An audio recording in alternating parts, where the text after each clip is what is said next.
Hi అండి. ఈరోజు పచ్చి రొయ్యలు, చింత చిగురు కర్రీ వండుదాం రండి. ముందుగా కర్రీకి ఫ్రాన్స్ శుభ్రంగా రొయ్యలు కడిగి పెట్టుకోవాలండి. కట్ చేసుకున్న ఉల్లిపాయ ముక్కలు, చింత చిగురు, మసాలానండి. స్టవ్ ఆన్ చేసి మూకుడు పెట్టుకొని ఆయిల్ పోసుకోవాలండి. కట్ చేసుకున్న ఉల్లిపాయలు, పచ్చిమిర్చి వేసుకోవాలండి.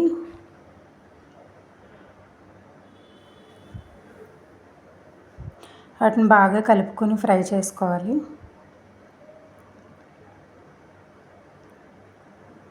బాగా వేపుకోవాలండి. ఉల్లిపాయలు మగ్గేలోపు మూత పెట్టేద్దాం. తర్వాత చింత చిగురు వేపుకోవాలండి. ఆయిల్ పోసుకొని చింత చిగురు వేపుకోవాలి.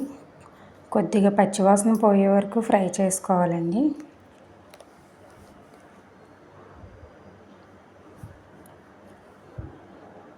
బాగా వేపుకోవాలండి.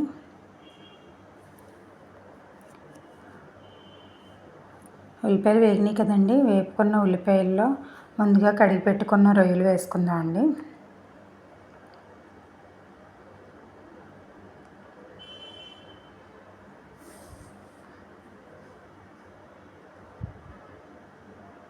రొయ్యలు వేసుకొని కలుపుకొని అందులోనే కొంచెం పసుపు,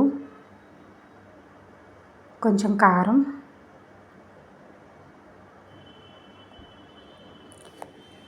కొద్దిగా సాల్ట్ వేసుకోవాలండి.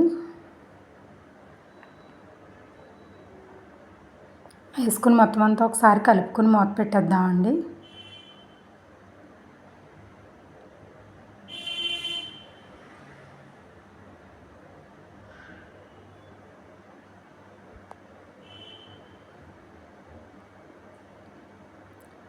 చూడండి, ఉప్పు కారం బాగా పడతాయి. ఇప్పుడు పట్టిన తర్వాత ముందుగా నేను అల్లం, వెల్లుల్లిపాయ, గసగసాలు, జీలకర్ర, ధనియాలు కలిపి పేస్ట్ చేసుకున్నానండి.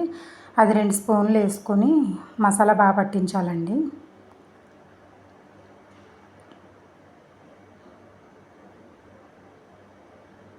ఇప్పుడు కొద్దిగా వాటర్ పోసుకొని ఉడకనివ్వాలండి.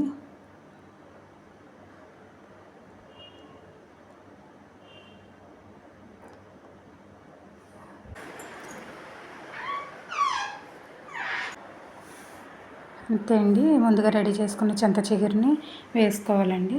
ఇది బాగా దగ్గర పడే వరకు సిమ్లో ఒక 5 నిమిషాలు ఉంచుకోవాలండి. అంతే, ఎంతో టేస్టీగా ఉండే చింత చిగురు పచ్చి రొయ్యల కర్రీ రెడీ అండి.